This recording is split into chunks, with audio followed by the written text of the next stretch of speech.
Բարև ձեզ, եթերում օրակարգ հաղորդաշարն է եւ ես Միրան Հակոբյանը։ Մեր տաղավարում այսօր հյուրընկալել ենք Ղարաբաղետ Արմեն Պետրոսյանին։ Բարև ձեզ, պարոն Պետրոսյան, շնորհակալություն մեր հրավերն ընդունելու համար։ Պարոն Պետրոսյան, Մերձավոր Արևելքում իրավիճակը փոխվում է այսպես կայծակնային արագությամբ եւ ծայրահեղ իսլամիստները կարծես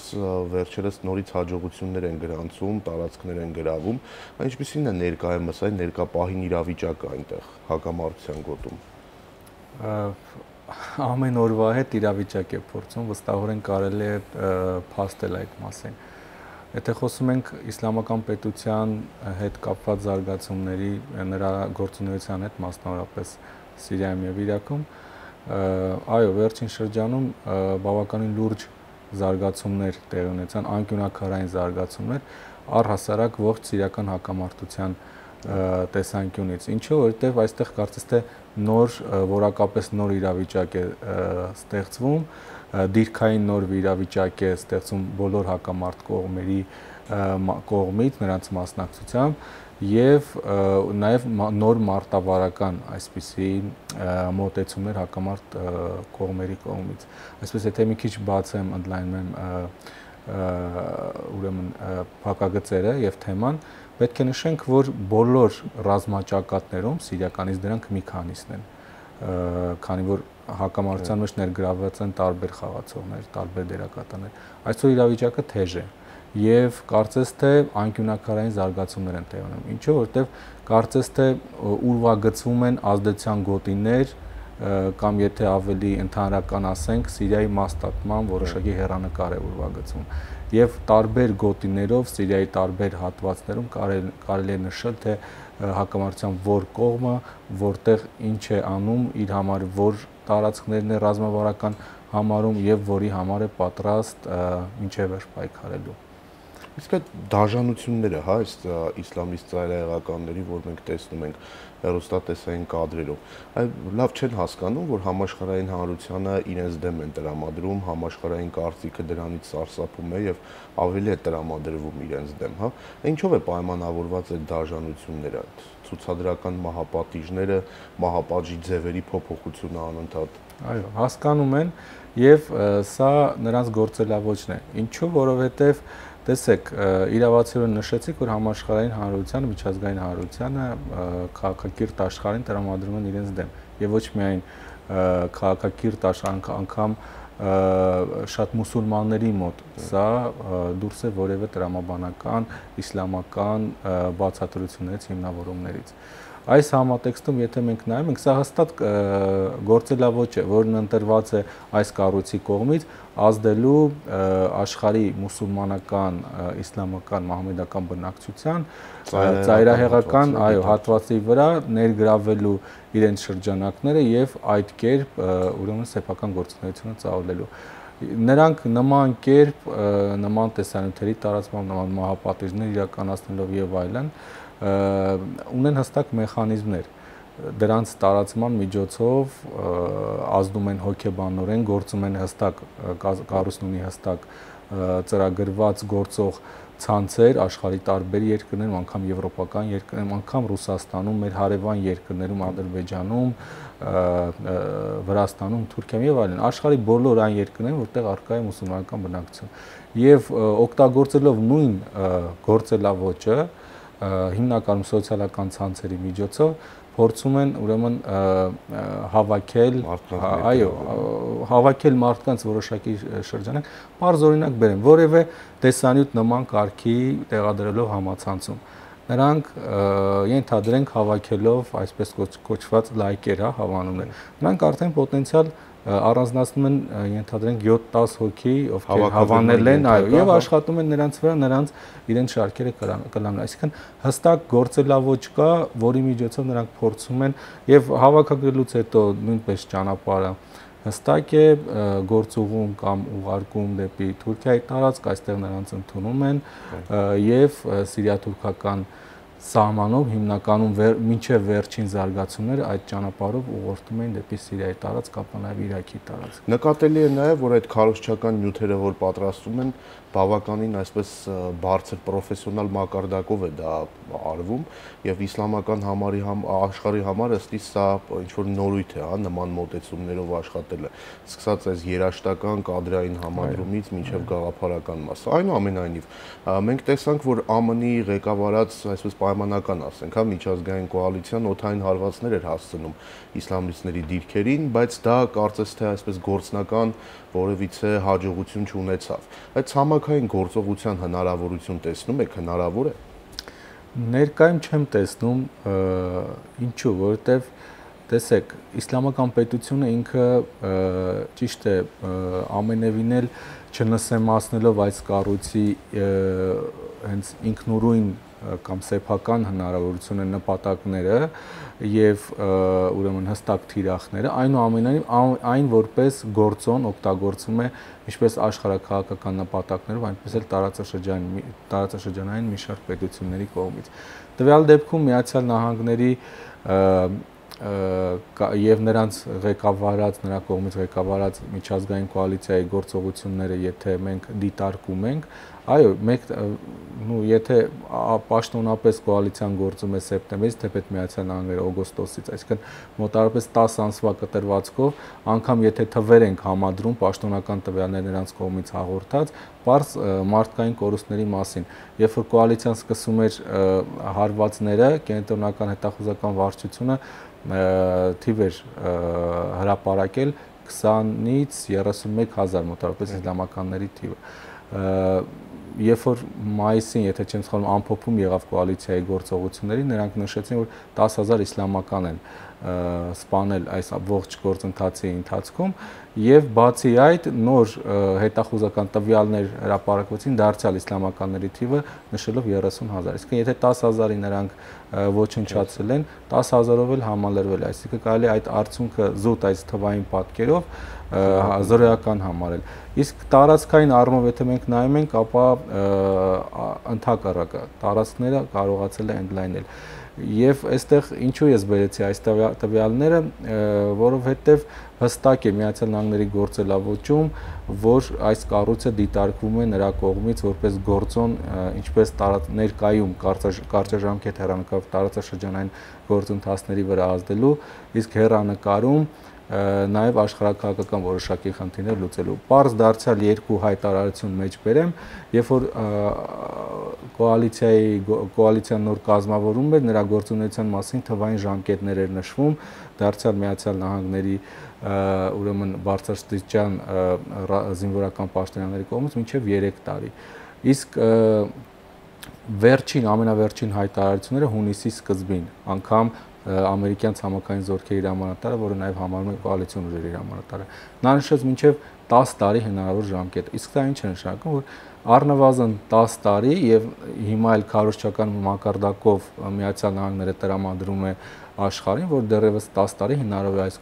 կառույցը լինի, հնարավոր է այն շարունակի իր գործունեությունը եւ հնարավոր է, որպեսզի կոալիցիան լինի Միացյալ Նահանգների գլխավորությամբ եւ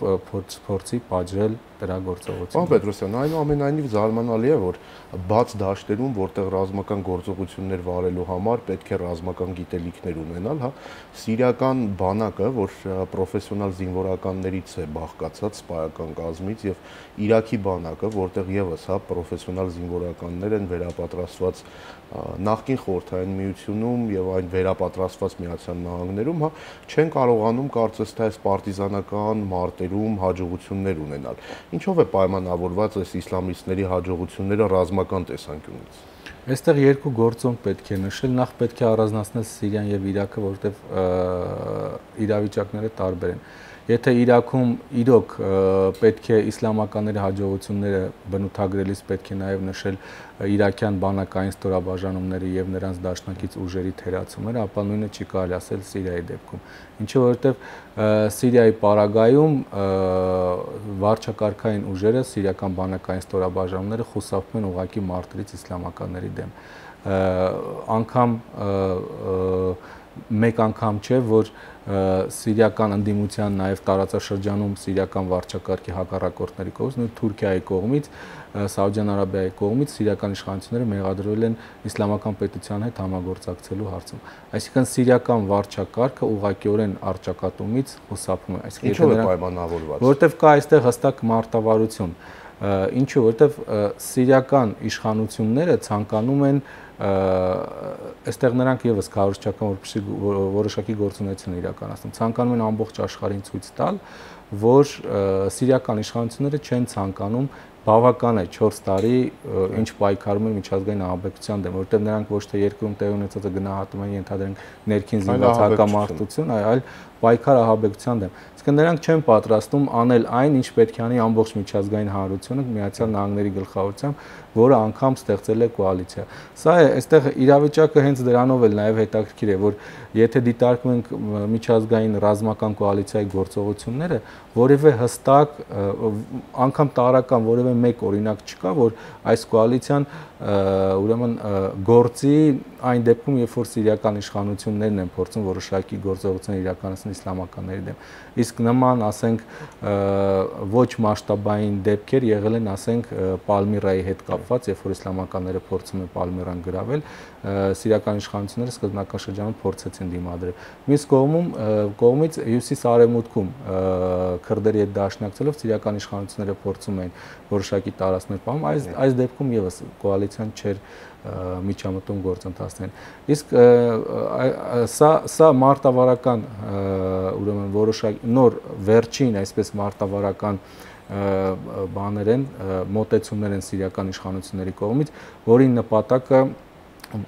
ռազմավարական, այսպես կենսական նշանակության շրջաններում կենտրոնանալն է։ Այսինքն նրանք թողնում են եւ աստիճանաբար եւ ամբողջապես դուրս են բերում սեփական ուժերը այն տարածքներից, որոնք նրանց համար կենսական նշանակություն չունեն եւ որոնց պահպանման համար նրանք ավելորդ ռեսուրսներ են պահելու։ Եվ սա այս մարտավարական մոտեցումը ոչ միայն սիրիական իշխանություններին է, այլ նաեւ նրանց արտաքին հովանավորների, մասնավորապես Իրանի, Լիբանան, Հիզբոլլահի, այսինքն սա միասնական կայացված որոշում է, այս մասին նաեւ խոսում են վերջին մեկ ամսվա ընթացքում Իրանի առավել այսպես առարկայական ներկայությունը խոսում էր 5-ից մինչև 15000 իրանցի զինվորականների ներգրավումը, մասնակցությունը սիրիական հակամարտությանը եւ այլն։ Պարոն Պետրոսյան, Թուրքիան, Սաուդյան Արաբիան, Քաթարը լուրջ աջակցություն են ցուցաբերում իսլամական պետությանը, ամեն մեկը տարբեր խողովակներով եւ տարբեր միջոցներով։ Դուք նշեցիք, որ Սիրիան եւ Իրաքը տարբեր դեպքեր են, այնուամենայնիվ երկու պետություններն էլ այսօր կարծես թե պայքարի մեջ են, հա, այս ծայրահեղ իսլամիստների հետ։ Ռեսուրս ունեն պայքարելու մինչև վերջ եւ հաղթելու այն դեպքում, երբ որ Սաուդյան Արաբիայի եւ Քաթարի նման այս նյութական դոլարային գերտերություններն են սրանց, հա, ֆինանսավորում, իսկ Թուրքիան աջակցում է համ գումարներով, համ այսպես կոնսուլտացիաներով ռազմական, որոշակի նաեւ աջակցություններով այլ տիպի։ Կա այդ ռեսուրսը դիմակայելու։ Ռեսուրսը որպես այդպիսին կա, եթե իսլամական պետության դեմ գործող ուրեմն բոլոր մեխանիզմները ճշգրիտ կերպով ասենք միասին համագործակցելով գործեն, ինչը արկա չէ, սա է ամբողջ խնդիրը։ Տեսեք, եթե առհասարակ նայում ենք եւ արդեն Իրաքի եւ Սիրիայի տարածքում հստակ հաջողություններ գրանցվում են քրդաբնակ շրջաններում, երկու երկրների հյուսիսային շրջաններում, որտեղ քրդերով է բնակեցված։ Այսինքն այստեղ այն բոլոր անհրաժեշտ մեխանիզմները պայքարի, որոնք նախապես մշակվել են եւ ներդրվել են եւ տեղական ուրեմն սիրիականների, իրաքյան խաղացողների եւ արտաքին դերակատարների դեպքում նրանք գործում են եւ այստեղ իսլամական պետությունը ակնհայտ կորուստներ է արձանագրում։ Մյուս դեպքերում, որտեղ արևմուտքը ունի ավելի մեծ շահագրգռվածություն, որտեղ գործում են նաև ներքին խաղացողներ, տարբեր շահեր հետապնդող ներքին խաղացողներ, չկա նման արդյունավետություն։ Եվ այստեղ եթե նշում ենք նույն Սաուդյան Արաբիայի, Կատարի, Թուրքիայի եւ այլ տարբեր հովանավորների արկայությունը, այստեղ մի հանգամանք էլ պետք է անպայման արձանագրենք, որ որքանով էլ նշում է այդ պետությունների, այդ երկրների աջակցության մասին, այնուամենայնիվ իսլամական պետության գործունեության ընդհանուր, այսպես գնահատականը եթե տանք, այստեղ ինքնուրույն գործելու ցուցանիշը առավել բարձր է, այսինքն չկա տարածաշրջանային որևէ պետություն, որից այն հստակ կախվածություն ունենա, բացառությամբ որոշակիորեն պետք է նշել բնականաբար Թուրքիայի հանգամանքը, ինչու որովհետև մինչև այս Թուրքիան այո, սահմանի հետ կապված նաև ուրեմն իսլամականների կողմից այդ ածխաջրածնային բաների ռեսուրսների վաճառքի հետ կապված հիմնականում Թուրքիայի սահմանով են գնում։ Այսինքն Թուրքիայի հետ այնուամենայնիվ նրանք փորձում են չփչացնել իրենց հարաբերությունները։ Այսինքն որևէ կերպ թիրախ չդիտարկեին կամ չհայտարարեին Թուրքիան, ինչը չի կարելի ասել Սաուդյան Արաբիայի հետ կապված։ Բազմիցս եւ նաեւ վերջերս վերջին մի քանի օրերին իսլամական պետությունը նրա ուրեմն ղեկավար շրջանակները անգամ դիմել են Սաուդյան Արաբիայի բնակչությանը կոչ անելով հանդես գալու տվյալ պետության իշխանությունների դեմ։ Այս իրողությունն է, որ որոշակիորեն այնուամենայնիվ ինքնուրույն է այս կառույցը եւ հիմնականում փորձում է պահպանել հարաբերությունները կամ չփչացնել հարաբերությունները Թուրքիայի հետ։ Մենք շատ կարճ գովազդային դատարից հետո վերադառնանք մեր օրակարգային խնդիրներին։ Շարունակվում է օրակարգ հաղորդաշարը, հիշեցնենք, որ մեր հյուրն այսօր արաբագետ Արմեն Պետրոսյանն է։ Պարոն Պետրոսյան, դուք Թուրքիայի գործոնը շատ կարևորեցիք, հա, Մերձավոր Արևելյան այս խնդիրներում։ Թուրքիան եւս մի երկիր է, որտեղ բնակչության մեծամասնությունը, հա, իսլամի այսպես սունի ուղղվածություն ունի եւ իսլամական այս ծայրահեղականները, որ Մերձավոր Արևելյան տարածաշրջանում այսօր զբաղված են այս ահաբեկչական քաղաքականությամբ, այս սունի իսլամի սունի ուղղության այսպես ծայրահեղ դրսևորումն ունեն։ Այլ վտանգ չկա, որ այս ծայրահեղականությունը նաեւ Թուրքիայի տարածք կանցնի։ Իհարկե վտանգ կա, ինչով որովհետև տեսեք, կառույցն ինչպես է գործում։ Ենթադրենք պարզ լոկալ մի դիմակայության մի հարձակման օրինակով ես նշեմ նրա գործելավոճը։ Ուրեմն որևէ հարձակման, որևէ ռազմագործողություն սկսելուց, որևէ բնակավայր նվաճելու այդ ռազմագործողությունը սկսելուց առաջ նրանք կոչ են անում շրջանի բնակչությանը ուրեմն հանդես գալ նրա տվյալ քաղաքի բնակավայրի անհավատ իշխանությունների դեմ եւ աջակցելու իսլամականներին, որպեսզի դուրս քշեն նրանց տվյալ շրջաններից, տվյալ տարածքներից։ Եթե սա ավելի այսպես մեծ մասշտաբներով նայենք, նույնը եղավ նաեւ Իրաքի դեպքում, նույնը նաեւ եղավ Սիրիայի դեպքում, այսինքն նույնը կարող է լինել, ես բերեցի նաեւ Սաուդյան Արաբիայի օրինակը, նույնը կարող է լինել բնականաբար Թուրքիայի պարագայում։ Իդեպ այսինքն երեք Ռուսաստանի ազգային անվտանգության խորհուրդը կարծես թե այսպես նոր թիրախ է նշмарել, հա, այս իսլամական պետության համար, դա Սաուդյան Արաբիան է։ Ինքը իրականում լուրջ է,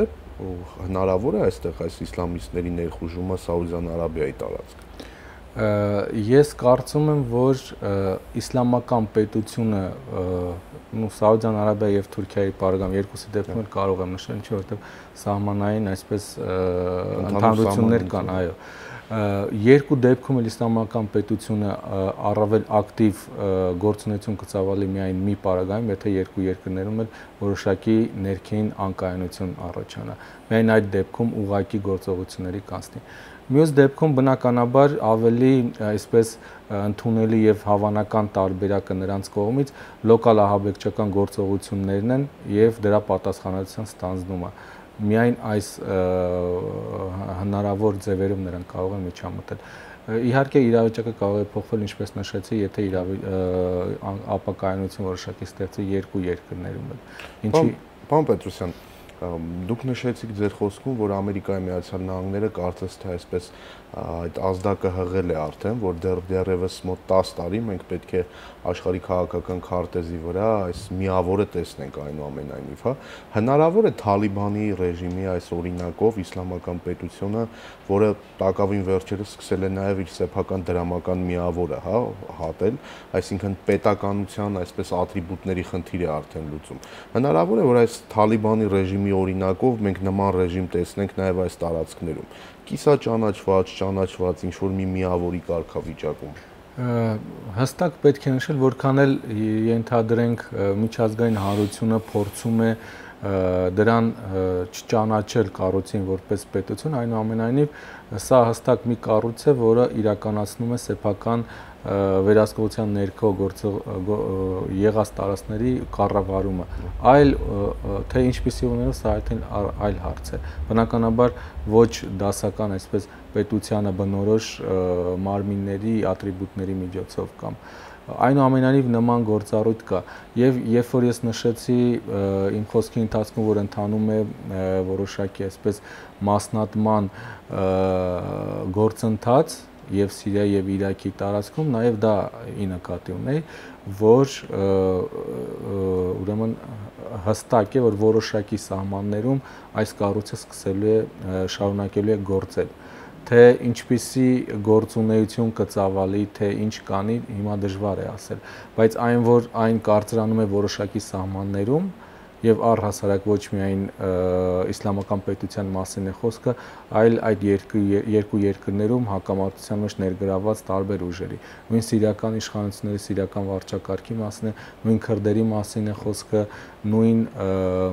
սիրիական հակակառավարական այլ խմբավորումների, որոնք եւս որոշակի տարածքներ վերահսկում են եւ կարծես թե սիրիական իշխանությունները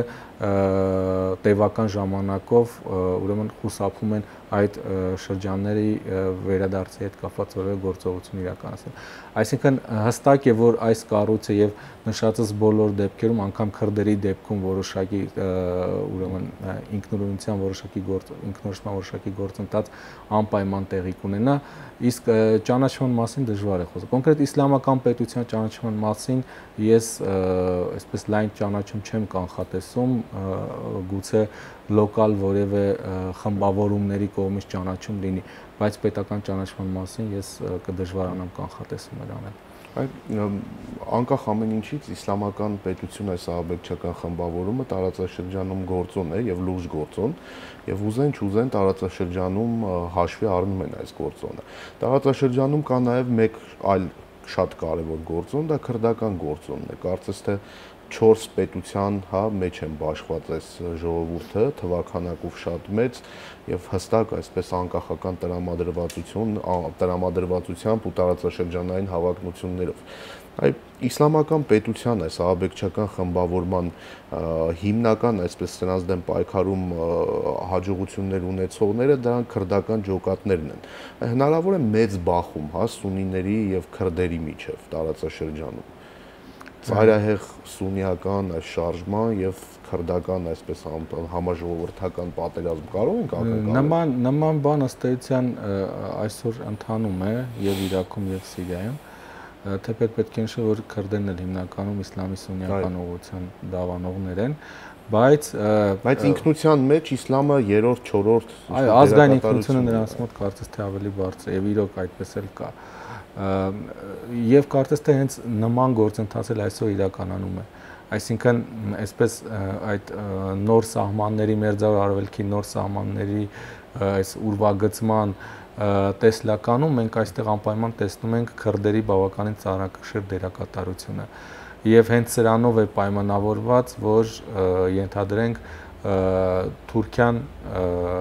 չասենք ուղղակիորեն, համենայնդեպս համակրում է առավելապես իսլամական պետության եւ փորձում է իսլամական պետությանը եւ այլ հակադրել քրդական խմբավորումներին օգտագործել քրդերի դեմ։ Հենց սրանով է պայմանավորված, որ ենթադրենք Իսրայելը Միացյալ Նահանգները որոշակի ուրեմն քաղաքականություն են վարում այս գործընթացների հետ կապված, այսինքն հստակ նրանց համար ինչ որ նոր առավել այսպես ծանրակշիռ դաշնակից է հետագա գործընթացներում տարածաշրջանում դիտարկում քրդերը, քրդական այս կառույցները, որոնք հետագայում միգուցե ավելի լայն ինքնավար միավորների վերածվեն։ Սա կարևորագույն գործոն է, որը անտեսել հնարավոր չէ, այսինքն այն, որ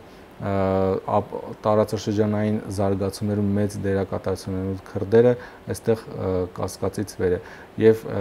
եթե այս ամեն ինչը մենք եւ Սիրիայում եւ Իրաքում տեղ ունեցող գործընթացները կարող ենք անգամ կապել Թուրքիայում տեղ ունեցած վերջին ընտրությունների հետ, որտեղ տեսնենք, որ հստակ արկայի քրդական ինքնակազմակերպման միտումներ, որը եւս այսպես լուրջ մտավախություն եւ մտահոգություն է առաջացնում թուրքական իշխանությունների դեմ։ Նրանք այդ իսկ պատճառով նրանց գործունեությունը տարածաշրջանում շատ ավելի ջղաձիգ է դառնում, հաճախ անկանխատեսելի զուրկ որևէ հիմնավորումներով։ Եվ հենց սրանով է նաեւ հղի այսպես ամեն վարկյան կամ կապված գործընթացներից պայթյունավտանգ այսպես իրավիճակների առաջացումը, անգամ նույն սիրիական, իրաքյան գործընթացներին Թուրքիայի ուղղակի միջամտությունը հակառակ իր արևմտյան գործընկերների, դաշնակիցների համաձայնության։ Միևնույն ժամանակ մենք տեսնում ենք, որ տարածաշրջանում միայն հայ իսլամական սուննի աշխարհը չի եռում, այլ նաև շիա աշխարհն էլ որոշակի շարժերի մեջ է։ Այսպես մենք տեսանք, որ Եմենում հակակառավարական գործողությունների արդյունքում լուրջ ապստամբություն բարձրացվեց այդ ցեղը եւ արաբական այսպես կոալիցիաներ ուրեմն բահարում։ Վերջերս միջազգային լրատվամիջոցները հայտնեցին, որ Սաուդյան Արաբիայի տարածքում այդ շիական շարժումը գրավել է ռազմական բազա։ Հնարավոր համարում եք տարածաշրջանում մեծ այս միջկրոնական բախում ըստ էության, որը փաթեթավորված կլինի միջկրոնական անվանումով, բայց պարզ է, որ տակը աշխարհաքաղաքական շահեր են։ Այլ կերպ ասած, Սաուդյան Արաբիայի այս իսլամիստների բախումը Իրանի հետ։ Գիտեք, բախում այո, կա, անհերքելի է, որ եւ Սիրիայում, եւ Իրաքում, եւ Եմենում այսօր կա այսպես ուղղակի բախում, բայց թե որքանով այն կաճի գլոբալ բախման երկու այս ուղղությունների միջև դժվար է ասել, ասեմ ավելին, այստեղ մի քիչ պետք է գործընթացները դիտարկել ընդհանուր տարածաշրջանային գործընթացների համատեքստում, ինչու որովհետև մենք տեսնում ենք, որ տեղի ունենում որոշակի գործընթացներ կապված նաև Իրանի միջուկային ծրագրի հանգուցալուծման հետ կապված, այսինքն այստեղ Իրանի դերակատարության որոշակի փոփոխություն է այնուամենայնիվ իրականացվում, գուցե ոչ միանգամից, բայց արդեն կանխատեսելի ապագայում Իրանի ուրեմն գործունեության առավել ակտիվացում եւ այսպես սահմանափակումների վերացում, այսինքն դերակատարության ավելի ակտիվացում։ Իսկ այս գործընթացները միանշանակ իրականացում եւ նաեւ տարածաշրջանային գործընթացները իրականացում են տարածաշրջանում կարևոր դերակատարություն ունեցող արևմուտքի մասնավորապես Միացյալ Նահանգների ուղղակի ազդեցությամբ, այսինքն այնինչ այսօր տեղի ունենում եւ իսլամական պետության հետ կապված եւ առհասարակ Իրանի միջուկային ծրագրի հետ կապված, Թուրքիայի հետ կապված, Սաուդյան Արաբիայի գործողությունների հետ կապված, այստեղ կարևոր դերակատարություն ունի Միացյալ Նահանգների գործոնը եւ ցանկացած դիմակայություն, եթե անգամ հեռանկարում մենք դա տեսնենք, այստեղ կարևոր իսլամական պետության օրինակով նաև պետք է դիտարկել, որ այն որոշակի վերահսկողությունից, վերահսկելիությունից չի կարող դուրս գալ։ Սա այսպես կարմիր գիծ է, որը անցնում է տարածաշրջանում տեղի ունեցող բոլոր գործընթացներում։ Եթե անգամ դիտարկում ենք այստեղ Իսրայելի գործոնը չափազանց կարևոր, բավականաչափ կարևոր, որը մի կողմից փորձում է բացառել կամ ոչ թե բացառել, այլ այնպես անել, որպեսզի Իրանի միջուկային ծրագրի հանգուցալուծման դեպքում առավել այսպես ինքը շահեկան դիրքերում հայտնվի, բայց միևնույն ժամանակ չեն կարողանում արդեն արկա ընթացող գործընթացներում չեն կարող արդեն Իսրայելին բաց թողել այս գործընթացներին ակտիվ միջամտություն, այսինքն չի բացառում ներկայում Սիրիայում այնպիսին իրավիճակ, որ Իսրայելը եւս մեծ է հավանականություն, որ ուղղակի ներգրավվածություն կունենա այս դեպքում։ Այսինքն պրոցեսները եւ այդ բախումը ներիսլամական եւ Իսրայելի դերակատարությունը եւ քրդերը եւ այլն, ամբողջը կարծես թե որքան էլ սրանք մասնատված են, նաեւ պետք է դիտարկել մեկ ամբողջության մեջ։ Այնուամենայնիվ ռացիոնալ հաշվարկների դաշտից դուրս, քանի որ խնդիրը ավելի շատ նաև էմոցիոնալ է, հիմքում ունենալով իհարկե տրամաբանված քաղաքականությունը, հաշվարկները, այդ ամեն ինչը ինչ-որ մասով նաև շղարշ է, բայց ժամանակակից աշխարհում այդ իրացիոնալիզմի գործոնը բավականին մեծանում է, հա, եւ ամեն բան չէ, որ հնարավոր է հաշվարկել։ Եվ օրինակ Հայաստանում այդ տպավորում ենք քիչ ենք հետաքրքրվում մերձավոր արևելքում ստեղծված իրադրությունով, մինչդեռ այնտեղ իրավիճակը, ինչպես դուք շատ արդարացիորեն նշեցիք, ժամ-առ-ժամ է փոխվում եւ հնարավոր է, որ այդ ծայրահեղականությունը նաեւ հայտնվի մեր տարածաշրջանում։ Հյուսիսային Կովկասում, Ադրբեջանում մենք տեսնում ենք, որ Ադրբեջանից այսպես կամավորներ են մեկնում Սիրիա, մասնակցում պատերազմի վերադառնում եւ վերադառնալով չեն կորում այդ մարտիկ, հա։ Մի քանիսին իհարկե տեսանք, որ դատեցին, մի քանիսը ազատության մեջ են, այնուամենայնիվ process-ը կա։ Որպես մասնագետ կանխատեսում եք, հա, որոշակի իրավիճակի փոփոխություն Ադրբեջանում եւ Հյուսիսային Կովկասում հնարավոր է այդ արմատական իսլամը նորից վերադառնա Հյուսիսային Կովկաս եւ ինչ որտեղ նաեւ Ադրբեջանի տարածք։ Տեսեք, երբ որ խոսում էի իսլամական պետության որպես գործոն օգտագործելու այս իրողության մասին, այնտեղ նաև ժամկետների մասին, այնտեղ նշեցի, որ այստեղ Միացյալ Նահանգները որոշակի նպատակներ ունի եւ պետք է նշել, որ այդ նպատակներից մեկը անհրաժեշտության դեպքում ծայրահեղ իսլամական տրամադրությունները Հյուսիսային Կովկասում, այսինքն Ռուսաստանի դեմ, չի բացառում նաև արևելքում, ավելի արևելքում Չինաստանի դեմ օգտագործել այս հանգամանք, այսինքն այդ 10 տարի ժամկետ, որ նշվում է այսպես, որոշակի հեռանկարներով նրանք դիտարկում են նաև իրենց աշխարհաքաղաքական շահերը։ Տեսեք, ամեն բան կախված է ենթադրենք այս պահին ուկրաինական հակամարտությունից։ Եթե մենք ականատես լինենք հակամարտության խորացմանը, ապա Ռուսաստանի համար հավելյալ խնդիրների ստեղծման համար ուրեմն միանշանակ է, որ այս գործոնը կակտիվացվի ուրեմն Ռուսաստանի այսպես իսլամական բնակչություն ունեցող հիմնական շրջաններում։ Ինչ վերաբերում է Ադրբեջանի պարագայում, տեսեք, Ադրբեջանի դեպքում խնդիրը մի փոքր այլ է, որքան էլ այս ադրբեջանցիներ հիմնականում անհատական մակարդակով գուցե առկա են նաև որոշակի ցանցեր հավաքագրում եւ ուղարկում են, մինչդեռ դեռևս կազմակերպված առումով այսպես գործընթացներ չկան Ադրբեջան, որ կարող ենք նշել ծայրահեղ իսլամականները ինչ որ գործընթաց են նախապատրաստում կամ կարող են նախապատրաստել։ Մինչ այս եթե հետևել ենք լրահոսին, տեսել ենք, որ այդ իսլամականները վերադառնալով այնուամենայնիվ փոքր հանցավոր խմբավորումների տեսքով են փորձել ինչ որ գործողություններ իրականացնել եւ սրանք ոչ թե ունեցել են այսպես քաղաքական հատվածական եւ հիմնականում քրեական նշանակության գործողություններ են եղել։ Մինչդեռ ամեն բան, ես կրկնում եմ, կախված է զարգացումներից։ Իսլամական պետությունը կարող է ակտիվանալ այն բոլոր շրջաններում, հատկապես մուսուլմաններով բնակեցված, որտեղ ստեղծված է անկայուն իրավիճակ որոշակի։ Այսինքն, եթե ներքաղաքական որևէ ապակայունություն լինի, պատերազմական իրավիճակ լինի, միանշանակ կարելի է կանխատեսել, որ կառույցը ինչպես է նա գործում, սեփական հիմնականում այսպես ճյուղավորումների միջոցով, այսինքն որևէ կազմակերպություն հավաքվում է եւ հայտարարում է իսլամական պետությանը եւ նրա խալիֆին իր հավատարմությունը հայտարարում հավատարմության մասին։ Օրինակներն էլ կան, ասենք Եգիպտոսում Սինայի թերակղզում գործում էր կազմակերպություն, ամենաահաբեկչական ծայրահեղական կազմակերպությունը, որը իսլամական պետության ստեղծումից հետո հայտարարեց ուրեմն հավատարմության եւ հիմա կոչվում է Սինայի վիլայետ։ Բոկո Հարամի փաստը մենք գիտենք Նիգերիայում, Չինաստանում, Պակիստանում նման դեպքեր կան, Աֆղանստանում նման դեպքեր կան, այսինքն բազմաթիվ են դեպքերը եւ հենց այս ֆակտորն էլ օգտագործելու է հետագա գործընթացներում։ Այսինքն իսլամական պետության գործունեությունը առանձին ընդհանուր սահմաններ չունեցող ներկայում ուրեմն իսլամական պետության հետ մուսուլմանական երկրներում կառույցը այդպես էլ գործելու է։ Որոշակի խմբավորումներ հավատարմություն են հայտնելու եւ գործունեություն են ծավալելու հենց իսլամական պետության անունից։